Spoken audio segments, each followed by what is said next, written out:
એક નહીં બે નહીં લાવ્યો ત્રણ થેલા રે 3 મહિના વેસવા હવે તો ખલેલા રે એક નહીં બે નહીં લાવ્યો ત્રણ થેલા રે ભોળા દાદા 3 થેલા ભરીને ખલેલા લાવ્યા હવે તો 3 મહિના ખલેલા વેચવાના છે કા ભોળા દાદા તો હું નવીરા ખાટલે બેહી રેવી એની કરતા ધંધો તો કરવી પૈસા તો હવે હાલો ખલેલા આવી ગયા ખલેલા ગળ્યા ગળ્યા મીઠા મીઠા ખલેલા આવી ગયા ઓય બાપા ગળ્યું ને મીઠું બે એક જ કહેવાય કાઈ ગળ્યું ને મીઠું બે એક નો કહેવાય હો ગળ્યું એ ગળ્યું કહેવાય અને મીઠું એ હારું કહેવાય એટલે એ તમે હાંજે રીંગણાનું શાક ખાતા થા તો તમે મને શું કીધું તું શાક બહુ મીઠું બન્યું એમ તો રીંગણાનું શાક ગળ્યું હતું ના ના તો તમે એમ હું કામ બોલ્યા થા શાક બહુ મીઠું બન્યું શાક હારું હતું એટલે તો હારું હોય ને એને મીઠું કહેવાય અને ગળ્યું હોય એને ગળ્યું કહેવાય આ ઈ હાસુ તો તમે મને ખોટે ખોટી એક ધોલ મારી એટલે હવે 2 ખલેલા ખાવા આપવા પડશે ના રે ના ખલેલા નહીં ખાતો ખલેલા બધા વેચવાના છે એ હારું હે ભોળા ઓયડીમાં હું ખખડાવે મીંદડું આવ્યું કે હું જોયા હો તો એ હારું ઓય બાપા ખલેલા ખાવા કા એ તો મને 500 ખલેલા વેચાતા આપી જો લાય પૈસા પૈસા પગાર આવે ત્યારે આપી દઈશ ના રે ના એમ બાકીમાં હું નહીં આપું પણ મારે પગાર આવે એટલે હું પૈસા આપી દઈશ તારે પગાર ન આવ્યો હોય તો મને પગાર કોણ આપે હું તો તમે પગાર તો આપો જ તે ને એનું હું નક્કી હું પગાર ન આપું હા ઈ હાસુ 5 રૂપિયાના ખલાલા ન ખાવા દે ઈ કદાચ પગાર ન આપે ઓય બાપા સાનો મનો ખલ્લા વેચવા માંડને એ હારું હાલો ખલેલા આવી ગયા ખલેલા ગળા ગળા મીઠા મીઠા ખલેલા આવી ગયા વરડા ખલેલું પડી ગયું લઈ લ્યો તો એ હારું આમ બહુ ખલેલા નો પાડતો નકર સસ્તામાં વેચવા પડશે હે કેમ એમ બોલ્યો ઓય બાપા ખલેલા કાકા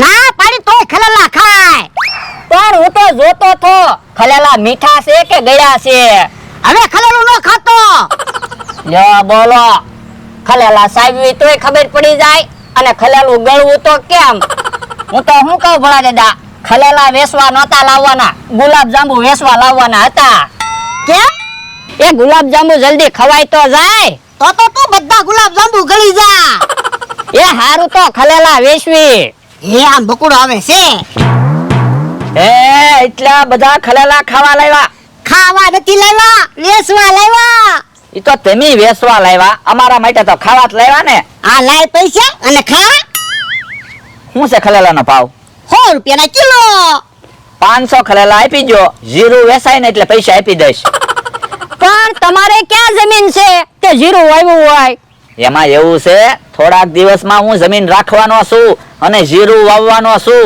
જીરુંનો શું ભાવ છે 1 કિલોના 400-500 રૂપિયા છે મણના કેટલા થાય 8-10 હજાર 100-150 મણ જીરું છું હોય તો કેટલા પૈસા આવે તો બહુ પૈસા આવે હું એટલા પૈસા આવવાના છે 50 રૂપિયાના ખલેલામાં હું આપી દો આ બાજુ આય તો ઓય બાપા તારી પાસે 50 રૂપિયા ખલેલા લેવા નથી તો જમીન તો તું કેમ લે તો એમ નામ ખલેલા ખવરાવો એ ખલેલા નહીં મળે હા તો થા ભોળા દાદા મને ખલેલા નથી ખાવા દેતા તો તમને થોડા ખલેલા ખવરાવે કા ભોળા દાદા તો હું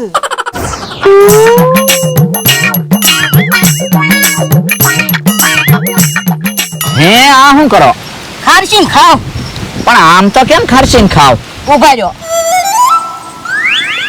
આમ ખારસીન ખાવ પણ આમ ખર્ચીને ખાવ તો શું વાંધો તો ખારસીન ઘડીકમાં ખૂટી જાય હા ઈ હાસુ તો જો તમારે ખારસીન ખાવી હોય તો ખાઓ એ ખારસીન નથી ખાવી મારે તો ખલેલા ખાવા છે ક્યાં છે ખલેલા ભોળા દાદાની એની વાડીએ વેસે એ ભોળા દાદાની ખલેલા વેચવા લાવ્યા હા મને 50 રૂપિયા આપો મારે ખલેલા ખાવા છે પણ ભોળા દાદાની ખલેલા વેચવા લાવ્યા એમાં આપણે થોડા એને પૈસા દેવાના હોય આપણે તો મફતમાં ખલેલા ખાવાના હોય મફતમાં થોડા ઈ ખલેલા ખવરાવે 32 નંબરનો પ્લાન વાપરવી તો હે તો મફતમાં ખલેલા ખાવા મળે તો તમે અહીંયા ઘડીક ઉભા રહ્યો હમણાં ખલેલા ખાવા મળશે તે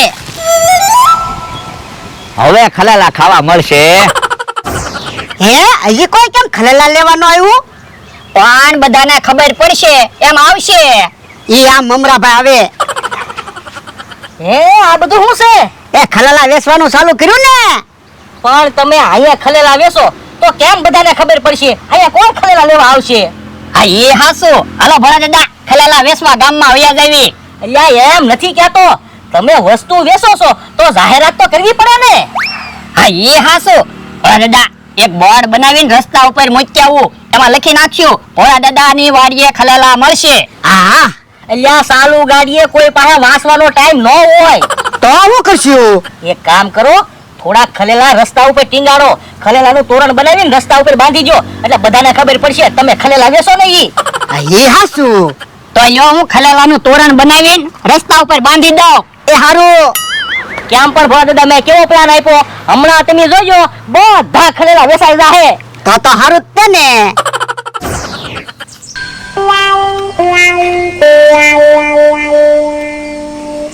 લ્યો રસ્તામાં ખલેલા બાંધી દીધા. હવે જે અહીંયાથી નીકળશે ને એ બધાને ખબર પડી જાહે કે અમારી વાડીએ ખલેલા મળે છે. હે ભોળા દાદા સૂટા ખલેલા શું ભાવે બેસો? પસાના કિલો. અને આ ખલેલા ઈ 100 રૂપિયાના કિલો. વેપારી બની ગયા હો ભોળા દાદા, તમે તો વેપારી બની ગયા. તા એમ છે. ભોળા દાદા રસ્તામાં ખલેલા બાંધી દીધા, હવે બધાને ખબર પડી જાય છે. તો વાંધો નહીં. હાલો ભોળા દાદા હું જાઉં, તમે તો ધંધો કરો, હું કાંઈક ધંધો કરું ને. એ હારું.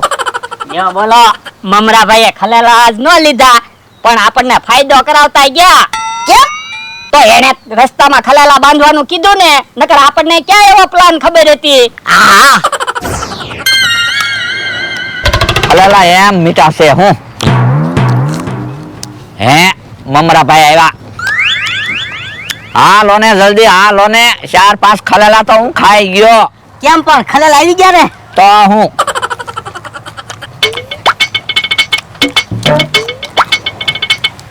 મને 50 રૂપિયાના બાકી ખલેલા આપ્યા હોત તો એટલા બધા ખલેલાની ખોટ જાત.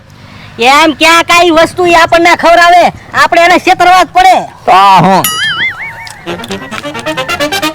હે મમરાભાઈ એટલા બધા ખલેલા આપણથી ખૂટી જશે? જેટલા ખવાય એટલા ખાવી, બીજા ખલેલા આપણે કોકને વેચી દેવું. હા ઈ હાસુ.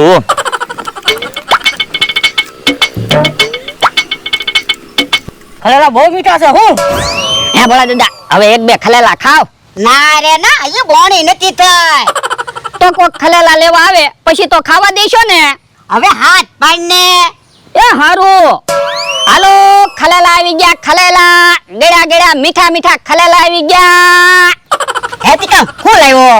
ખલેલા તો અમે હું અહીંયા જાંબુડા વેચવી, ખલેલા જ વેચવી. અમારી પાસેથી ખલેલા લેવાય ને. હું ગમે નથી ખલેલા લઉં, મારી મરજી. હે ભોળા દાદા આપણે રસ્તામાં ખલેલા બાંધેલા હતા, ઈ ટીકમ લઈને વહી ગયો હોય ને. જતો જોઈ તો. એ હારું.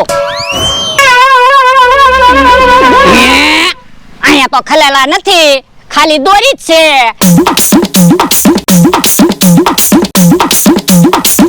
ખલેલા હોય તો હારું. ભોળા દાદા રસ્તામાં ખલેલા તો નથી, ખાલી દોરી જ હતી. હે તો કોણ ખલેલા લઈ ગયું છે? એ ટીકમ ખલેલા લઈ ગયો. હાલ તો. ખલેલા એમ મીઠા છે હું. અમારા ખલેલા લઈને વી આવ્યો અને પાછો પાવર કરતો તો. એ હું ક્યાં તમારા ખલેલા લઈને વી આવ્યો, હું તો વેસાતા લાવ્યો. ક્યાંથી ખલેલા લાવ્યો? બકુલભાઈ મમરાભાઈ પાસેથી. હવે ઈ ક્યાં ખલેલા વેચે? ઈ આમ રસ્તામાં ખલેલા વેચતા હતા. ભોળા દાદા મને તો એવું લાગે આપણે રસ્તામાં ખલેલા બાંધ્યા હતા ને, ઈ બકુલભાઈ અને મમરાભાઈએ ટીકમ ને વેચી દીધા હશે. હે તો હવે એને ગોતવી. પણ એને ક્યાં ગોચ્યું?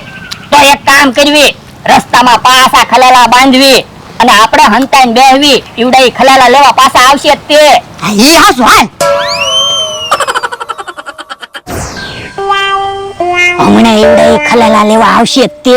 હા આવે એટલે ઢીબી નાખવા છે. એમ આવતા હોય એવું લાગે, હવે બોલતા નહીં. એ હારું. હે પાછા ખલેલા બાંધ્યા કે હું? ખલેલા કોણ લઈ ગયું ને ઈ જાણવા હાટુ પાછા ખલેલા બાંધેલા છે. તો ક્યાંક હંતાઈને બેઠા હશે. હે આમ જો વાડીમાં હંતાઈને બેઠા.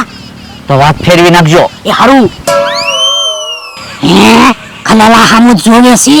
એ તો હાલ ડૂબી નાખી પણ ઉભા રહ્યો ને ઈવડાને ખલેલા લેવા ગયો ને નકર ઈવડે એમ કહે કે મી ખલેલા લેવા નહોતા આવ્યા. હા એ હાસુ. ભોળા દાદા ને એને અહીંયા ખલેલા ટીંગાડવાનું નહોતું કહેવાનું. કેમ? સ્ટેશનમાં ખલેલા ટીંગાડ્યા હોત ને તો આખા ગામને ખબર પડી જાત. હા ઈ હાસુ તો ભોળા દાદા એના બધા ખલેલા વેસાઈ જાત. હે ભોળા દાદા ઈવડે ઈ તો આપણું હારું બોલે પણ ઘડી ખાંભળ ને હમણાં ખબર પડી જાહે. એ હારું. હું શું કહું મમરાભાઈ, આપણે ગામમાં તો જાવી જ છીએ. હા તો હાલો ને સ્ટેશનમાં ખલેલા ટીંગાડી દેવી એટલે ગામમાં બધાને ખબર તો પડી જાય. આજ હાન હુંજીમાં ભોળા દાદાના બધા ખલેલા વેચી નાખવા છે. હા ઈ હાસુ પણ આમ જોવો આપણે ભોળા દાદાનું હારું વિસવી ને ઈ વાતની એને ખબર ન પડવી જોવે.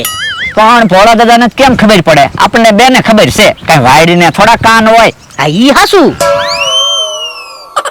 હાલો તો લઈ લો ખલેલા, સ્ટેશનમાં ટીંગાડી દેવી. એ હારું. ભોળા દાદાની એક ખટેરો ભરીને ખલેલા વેચવા લાવે ને તોય આપણે મદદ કરવી છે. તો હું ભોળા દાદા ક્યાં કોક છે. હાલો.